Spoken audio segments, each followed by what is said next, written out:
The old Blackwood Manor stood on a hill overlooking the town. It was a grand house once. Now it was a decaying testament to a forgotten era. Vines, like skeletal fingers, clawed at the crumbling walls. The windows, once bright and welcoming, were now dark, vacant eyes staring out at the world. Emily, a young woman with a thirst for adventure, had heard tales of the manor. Locals whispered stories of its tragic past, of a family met with a gruesome end. These stories only fueled Emily's curiosity. She was drawn to the unknown, to the mysteries that lay hidden in the shadows. One crisp autumn afternoon, Emily decided to explore the abandoned mansion. The air was heavy with the scent of decay, and the silence was broken only by the rustling of leaves. As she approached the house, a shiver ran down her spine. An unsettling feeling washed over her, a sense of dread that sent chills through her body. Despite her apprehension, Emily pushed open the creaking door and stepped inside. The air inside was cold and damp, thick with the smell of dust and decay. Cobwebs hung from every corner, and the only light came from the slivers of sunlight that pierced through the boarded-up windows. The mansion's interior was a labyrinth of dark hallways and dusty rooms. Each room was frozen in time, filled with the remnants of a life long gone.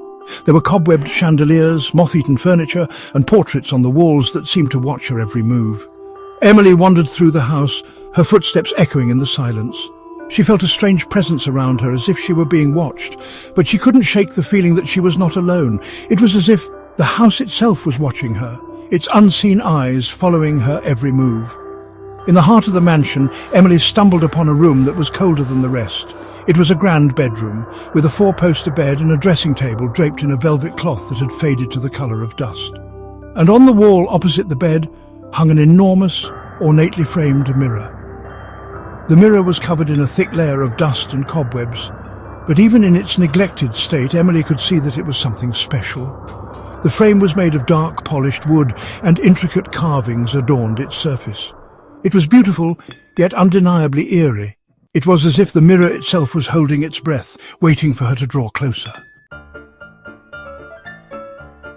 Emily approached the mirror cautiously, her heart pounding in her chest. As she drew closer, she noticed something strange. It was as if the reflection in the mirror was not quite right. It was distorted, almost fluid, as if it were alive. She reached out a trembling hand and wiped away the dust. The mirror's surface was cold to the touch, and it seemed to hum faintly beneath her fingertips. And that's when she saw it, a face in the mirror. Not her own, but another's. The face was pale and gaunt, with piercing dark eyes that seemed to bore into her soul. It was the face of a young woman, her features twisted in an expression of terror and despair. For a moment their eyes met, and Emily felt a chill run down her spine. Then, just as quickly as it had appeared, the face was gone. Emily stared at the mirror, her heart racing, unsure of what she had just witnessed. Had she imagined it? Or was there something truly sinister lurking within the depths of the antique mirror? Emily tried to dismiss the face as a trick of the light, but deep down she knew that what she had seen was real. There was something about the mirror, something evil that sent shivers down her spine. As she stared at the mirror, she noticed something else. A shadow was moving in the reflection. It was faint at first, just a flicker at the edge of her vision, but it grew stronger, darker, until it solidified into the form of a man. He was tall and skeletal, his body shrouded in darkness. His eyes glowed with an unnatural light, and his smile was a grotesque, chilling parody of warmth. Fear coiled in Emily's stomach like a serpent, cold and tight. "Don't be afraid," the figure whispered, his voice a dry rasp that echoed strangely in the silent room. "I've been waiting for you, Emily." Emily stumbled back from the mirror, her heart pounding in her chest. "Who are you?" she stammered, her voice trembling. "How do you know my name?"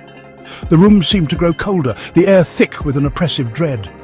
The figure in the mirror tilted its head, its grin widening. "This mirror remembers," it hissed, its voice like dry leaves scraping across stone. "It has seen your desires, your fears. It knows your name, Emily. It knows everything."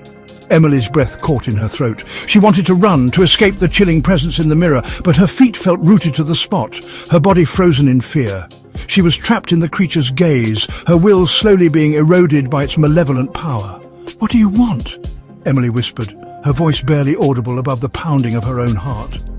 She knew the answer deep down, but she couldn't bring herself to believe it. The figure in the mirror extended a skeletal hand from the glass. Its fingers were long and bony, tipped with claws that gleamed like polished obsidian. "Join me, Emily," it whispered, its voice a seductive purr. "Step into the mirror and all your dreams will come true." Emily knew she should resist, but the creature's voice had a hypnotic quality to it. Her fear was giving way to a strange sense of curiosity, a yearning for something more than her mundane existence. Step by step, Emily approached the mirror, her gaze locked on the outstretched hand. The figure's grin widened, and its eyes seemed to burn with an infernal fire. Emily reached out, her fingers trembling, and touched the icy surface of the glass. A jolt of energy surged through her body, throwing her off balance. She cried out as she stumbled, her reflection in the mirror rippling like water, and then, with a sound like shattering glass, she was gone. The next morning, Emily's friends found her journal abandoned on the floor of the mansion. The last entry, scrawled in hurried handwriting, sent shivers down their spines. "The mirror. It called to me," Emily had written. "A voice whispered my name, promised me wonders beyond imagination. I saw my reflection, but it wasn't me. It was beautiful, powerful. Everything I ever wanted to be. I couldn't resist its call. I had to see what lay on the other side." The journal ended abruptly there, leaving a chilling silence in its wake. Emily was never seen again. Years passed, and the Blackwood Manor remained abandoned, a stark silhouette against the twilight sky. The locals whispered tales of Emily's disappearance, her fate forever intertwined with the legend of the haunted mirror. Some say Emily's soul is trapped within the mirror, forced to relive her last moments for all eternity. Others claim to have seen her reflection in the glass, her eyes pleading for release. But one thing is certain: the mirror holds a dark and terrible power, one that should never be unleashed. The Blackwood Manor stands as a warning, a chilling reminder of the dangers that lurk in the shadows. It is a place where curiosity can lead to ruin, and where the line between reality and nightmare blurs. The story of Emily and the haunted mirror serves as a chilling reminder of the importance of heeding warnings. The mansion, with its eerie silence and decaying grandeur, is a testament to the consequences of reckless curiosity. It stands as a silent sentinel, a solemn reminder that some doors are best left unopened.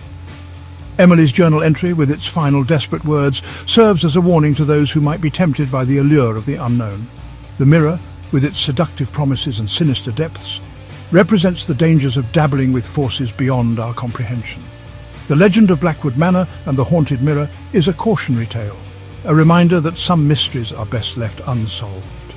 It is a story about the dangers of unchecked ambition, the seductive nature of darkness, and the importance of respecting the boundaries of the unknown.